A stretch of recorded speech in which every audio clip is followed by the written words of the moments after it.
Good morning, everyone. Welcome back to our business studies class. How's everyone feeling today? Ready to learn new concepts, Mom. Same here. What are we covering today? Excellent. In today's lesson, we will continue our discussion on business activities. We'll learn about the different types of economic activities, business, profession, and employment, along with their key differences. We'll also explore the characteristics of business activities and the objectives behind running a business. By the end of this session, you'll have a clear understanding of these concepts. Are you ready? Absolutely, ma'am. Let's dive in. Great, let's begin. So tell me, what is economic activities? Economic activities are the things people do to earn money and meet their needs. Yes, Mahi. Economic activities are actions people do to earn money by producing, buying, selling, distributing, or using goods and services. These activities help individuals make a living and keep the economy running. Ma'am, economic activities are all the activities people do to earn money. Can you give an example for better understanding? Yes, Mahi. Let's see Mr. Rajkumar as an example. Runs a shop. He buys bread from a wholesaler and sells it to customers to earn money. Hello, sir. I need 100 packs of bread. Sure, here they are. Thank you very much. Hello, Mr. Rajkumar. I'm buying this one pack of bread. Okay, ma'am. It will be $5. See, Mr. Rajkumar is buying from the wholesaler and selling to customers. This way, he is earning money, and this is called an economic activity. Okay, class. Let's learn about the types of economic activities. Can anyone tell me how many types there are and name them? There are three types of economic activities. 1. Business. 2nd, profession. 3rd, employment. Very good, Rashi. Let's discuss each. Who can explain what a business is? Isn't it when someone sells goods or services to earn a profit? Correct, Mahi. A business is any activity where a person makes, buys, or sells goods or services to earn a profit. The main goal is to earn a profit by selling goods or services. For example, Mr. Rajkumar buys bread at a lower price from a wholesaler and sells it to customers for a profit. This is how business works. Okay, the wholesaler produces bread and Mr. Rajkumar buys and sells it. But what about providing services, ma'am? Good question, Vansh. Let's look at an example. Mr. Abhinav provides expert advice through his consulting services and charges a fee for it. This is a service-based business where he earns money by sharing his knowledge. Okay, got it. Business is where a person produces, buys, sells, or provides services to make a profit. But what is profession, our second type of economic activity? Very good question, Ansh. Now let's move to our second type of economic activity, which is profession. A profession involves providing specialized services like a doctor or a lawyer. These professionals charge a fee for their services, not a profit. So, does that mean a profession requires specific qualifications in a particular field? Ah, yes, Mahi. You are right. A profession requires expertise, often certified by a professional body. Ma'am, can you give an example? Of course. For example, Miss Shankla is a teacher. She studied and got her qualifications, and now she teaches students and offers tuition. Teaching is her profession. Another example is Dr. Amit, a dentist. He studied dentistry and now treats patients. Since he has a specialized qualification, his work is a profession. Okay, got it. A profession is all about having specific qualifications. But what about the third type of economic activity? Employment. Very nice, Mahi. Now, class, let's move to the third type of economic activity, which is employment. Employment is when someone works for an employer and gets a salary or wages in return. So, Mom, it's like a person working for a boss. Spot on, Mahi. In employment, you work for someone else, follow their rules, and receive payment for your work. Can you give an example? Sure, Ansh. Let's take an example from Mr. Rajkumar's shop. Suppose a person works in Mr. Rajkumar's shop, managing inventory and helping customers with their problems. He is an employee of Mr. Rajkumar and receives a fixed salary every month. Another example is a bank employee who works in a bank, follows the bank's rules, and gets paid a salary for their work. This is also employment. Okay, class, that was all for this module. Before we move to the next one, does anyone want to review this topic? Yes, ma'am, I would like to. First, we learned about economic activities and their three types. Economic activities include all activities that involve earning money or making a profit. There are three types of economic activities. 1. Business. Activities that involve buying and selling goods or services. For example, Mr. Rajkumar buying and selling goods and Mr. Abhinav providing services. 2. Profession. Activities that require a specific degree or qualification. For example, Miss Shakila teaching students and offering tuition, and Dr. Amit, a dentist, providing medical services. 3. Employment. Working for someone else in exchange for a salary or wages. For example, Mr. Rajkumar hiring an employee to manage inventory. Very good, Rashi. You did a great job. Okay, class, let's move on to the next module of our video. Key differences in economic activities. We are going to discuss 6 key differences in economic activities. If you have a clear understanding of the types of economic activities, this will be very easy for you. The 6 key differences are 1. Qualifications required. 2. Rewards, earnings. 3. Capital investment. 4th, risk factor. 5th, mode of establishment. 6th, transfer of interest. Okay, class, let's begin. We will go through the 6 key differences between the 3 types of economic activities: business, profession, and employment. Let's start with the first one, qualifications. How do these activities differ in terms of qualifications? Rashi? Well, for a business, you don't need formal qualifications, right? Absolutely, Rashi. In business, you don't necessarily need a degree or certificate. What matters most is having the right mindset, skills, and experience. Many successful business owners never attended business school but learned from experience. But what about a profession? Does it require any qualifications? Yes, for a profession, you need a high degree of expertise and proper training. For example, doctors, lawyers, and accountants must complete specialized studies and obtain certifications before they can practice. Correct, Mahi. Without the required qualifications, you cannot legally work in a profession. And what about employment? I think it depends on the type of job.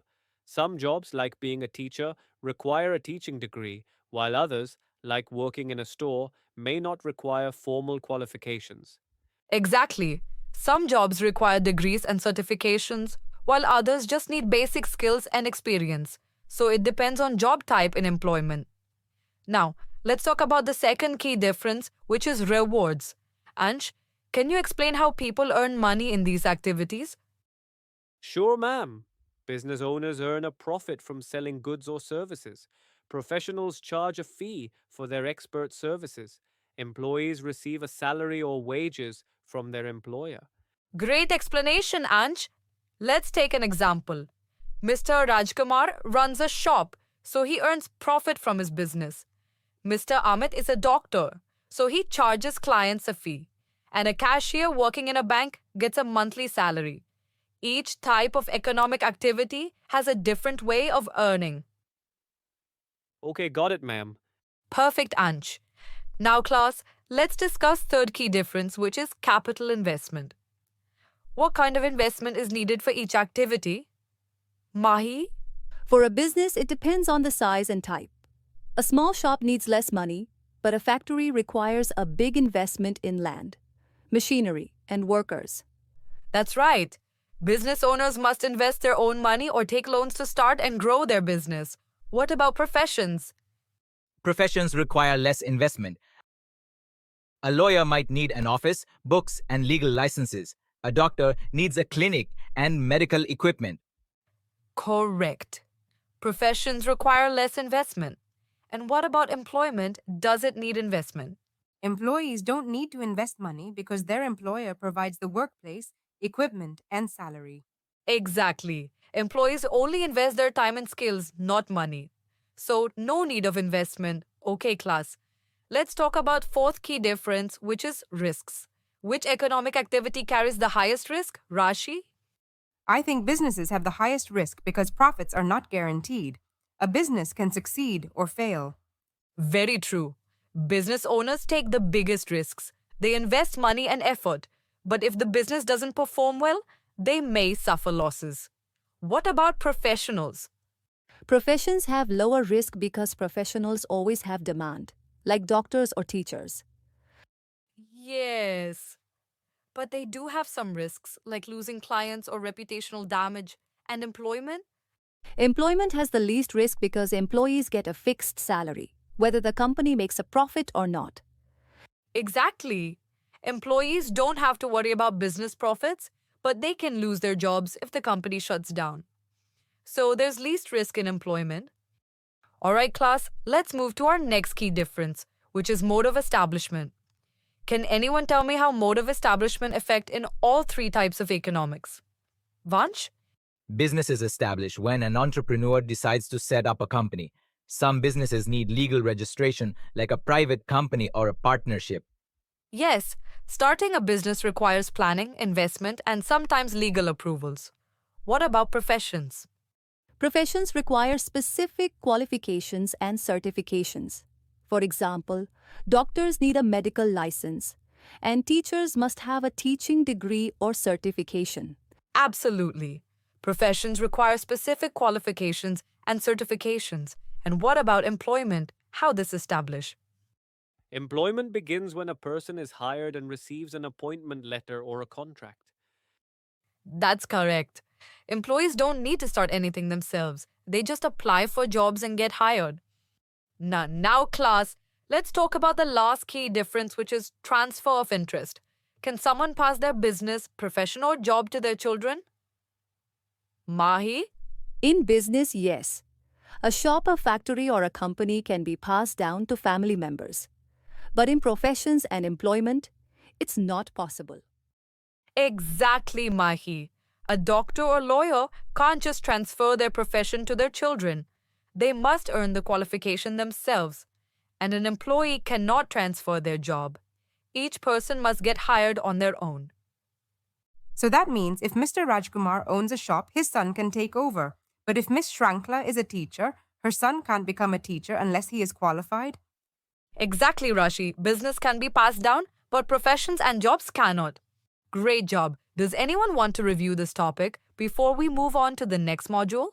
Students, this chart is very helpful for reviewing this topic, so be sure to save it on your computer or take a screenshot. Ma'am, I will review this topic. Business does not require formal qualifications, earns profit, requires capital investment, involves high risk, is established by an entrepreneur, and can be transferred. Profession requires expertise and certification. Charges fees, requires a small investment, has minimal risk, is established through professional certification, and cannot be transferred. Employment requires specific skills, provides a fixed salary, does not need personal investment, has low risk, begins with an appointment letter, and cannot be transferred. Perfect, Mahi. You explained it wonderfully. Now, class, let's move on to our next module. Characteristics of business activities. Are you ready to learn some new concepts? Yes, ma'am, we are excited. Great job, class.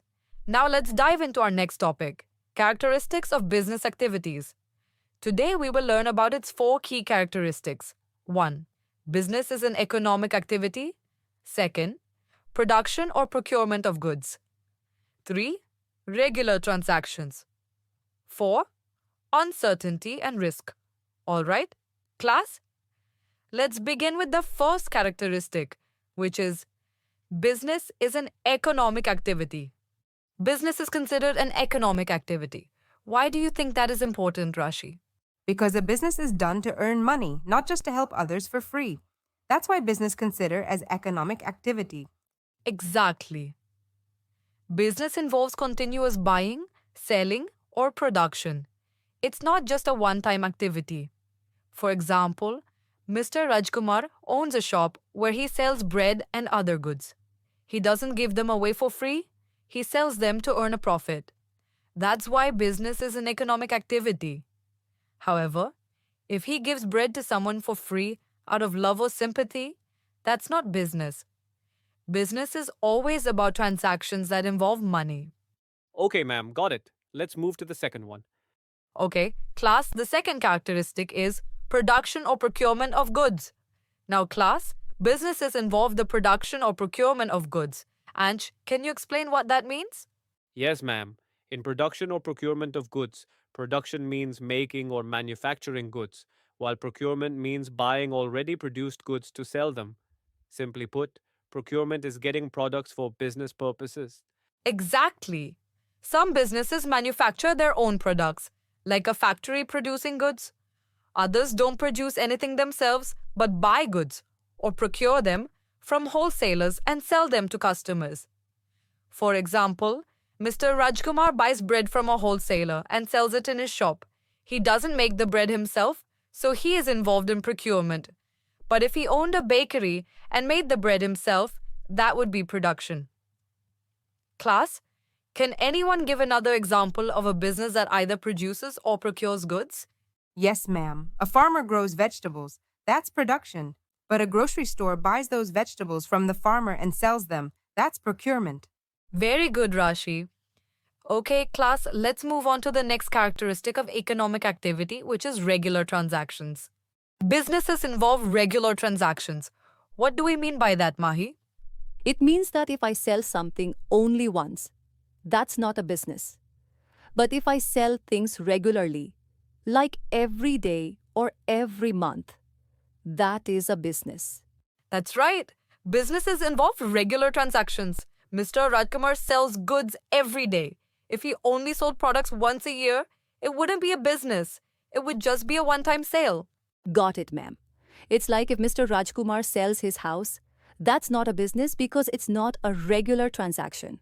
But since he sells goods every day, it is a business because it involves regular transactions. Correct.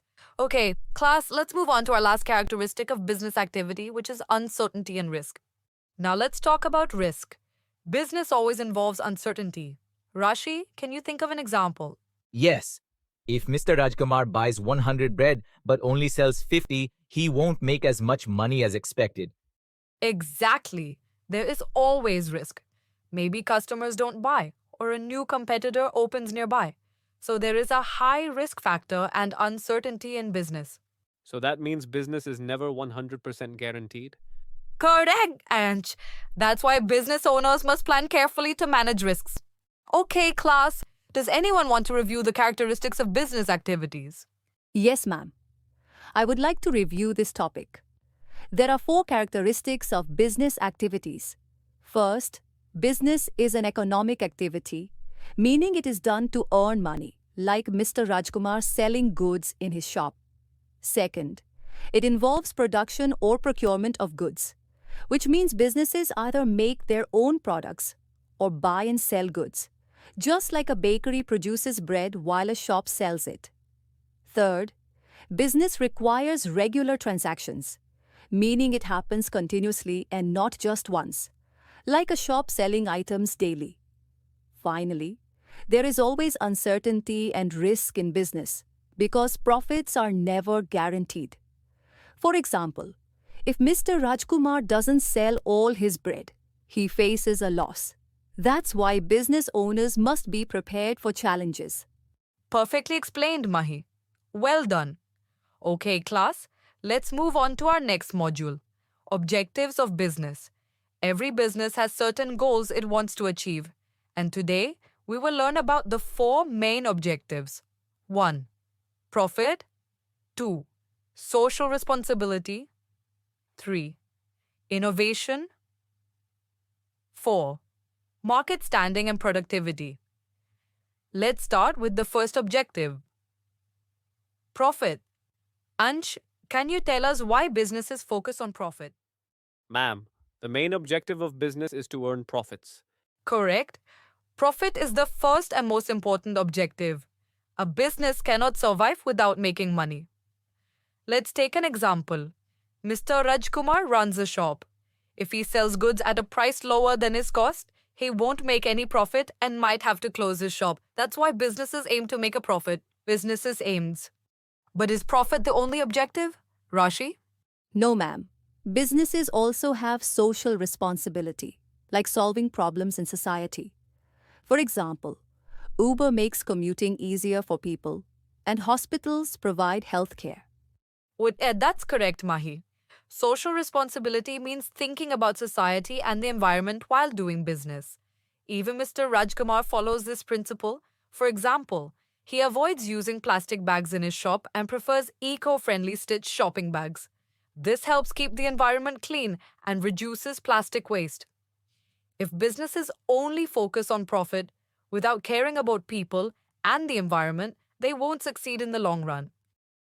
Another important objective is innovation. Vansh, can you explain what that means? Another important objective is innovation. Vansh, can you explain what that means? Perfect, Vansh. Innovation is about introducing new ideas or unique ways to improve a business. For example, Mr. Rajkumar started offering home delivery services to his customers and began accepting online payments. These innovations help his business grow and attract more customers. Got it, ma'am. What's next? Class, our last objective of business is market standing and productivity. A successful business must maintain a good reputation and work efficiently. Mom, can you give an example for market standing and productivity? Sure, Mahi. Yes, we can take Mr. Rajkumar as an example. If Mr. Rajkumar always treats his customers well, they will prefer his shop over others and his business will grow. When customers are happy with his service, they will keep coming back and he will build a good reputation in the market. Okay, class, this was all. Anyone wants to review this topic? Yes, ma'am. I will review it. We have learned 4 objectives of business. 1. Profit. Businesses aim to earn money, like Mr. Rajkumar selling goods to make a profit. 2. Social responsibility. Businesses should also care for society. For example, Mr. Rajkumar avoids plastic bags and uses eco-friendly ones. 3. Innovation. Bringing new ideas, like Mr. Rajkumar offering home delivery or accepting online payments. 4. Market standing and productivity. If Mr. Rajkumar treats customers well, they will prefer his shop and his business will grow. That's all, ma'am. Perfect, Rashi. Okay, class, this was all for today's video. We have covered economic activities and types of economic activities. Then key differences in economic activities, followed by characteristics of business activities, and finally, objectives of business. If you have any questions related to these topics, feel free to ask in the comment section. And don't forget to like, share, and subscribe to our channel. Thanks for watching.